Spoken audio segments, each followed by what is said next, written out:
Do you see the layers of that biscuit?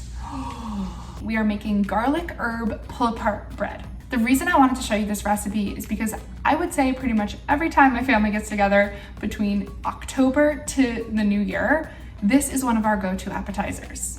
But today we're gonna make the most classic version: butter, garlic, dried herbs, and biscuit dough. That's all you need.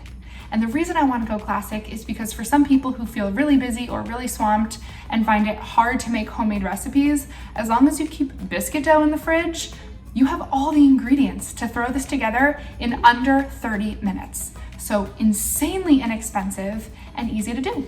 Don't forget, everyone, preheat your oven before you start the recipe. So this one we will cook at 350 degrees. First things first, spray your Bundt pan. And then this can just be set aside. Okay, it took exactly 30 seconds to get the butter nice and melted. Looks good to me. This is where we add all of our flavors. So the 2 teaspoons of parsley, 2 teaspoons of rosemary, 2 teaspoons of dried basil, and garlic. I know my family's dramatic. We like a lot of garlic. So some people just cover these biscuits with the butter and herbs. I like to cut them up. I find that for the recipe, it's a little bit easier to pull it apart when it's cut into pieces. Cool, so now each piece will have so much more flavor when it's rolled into a ball, coated in the butter, and put into the pan. This is sprayed, this is our first little ball, and in she goes. Now, if you wanna go wild, something I've done in the past is taken these dough balls and I've stuffed them with cheese. Think of this as mini calzones. Okay, so that takes a couple seconds. Now this extra flavor, guys, please, dear goodness, do not put this right in the sink. I like to scrape out all of the bottom and put it right on top of this. Alrighty, so this Bundt pan packed with our biscuit dough, herbs, and butter goes right into a 350 degree oven for 15 to 20 minutes. Definitely keep an eye on it. She's beauty and she's grace. Look at this pull apart bread. Now that is a lot of herb action happening here. Let's see, let's go in for the kill. Which one do I want?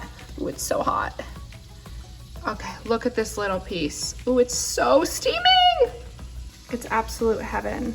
It's crispy on the back, soft on the inside, garlic, herb. Ooh, the garlic is so crispy back there. This in a Bundt pan, like a really ceramic, beautiful Bundt one, would be perfect to set out. You can flip this over onto a plate, but my mouth is watering and I just want to try it, so here we go.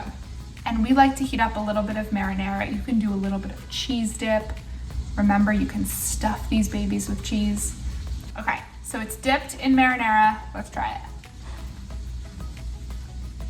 Oh God. If you have the time and energy and you're shopping for this recipe, pick up fresh herbs, stuff these little nuggets with cheese or pepperoni or something that your family loves. But I think for the holidays, as an appetizer, this is an absolutely perfect way to bring people around the table, around the Bundt pan, and have different dips out: cheese, pizza sauce, marinara, whatever works for you guys. I hope you enjoy this and would love to hear how you have leveled up garlic herb pull apart bread.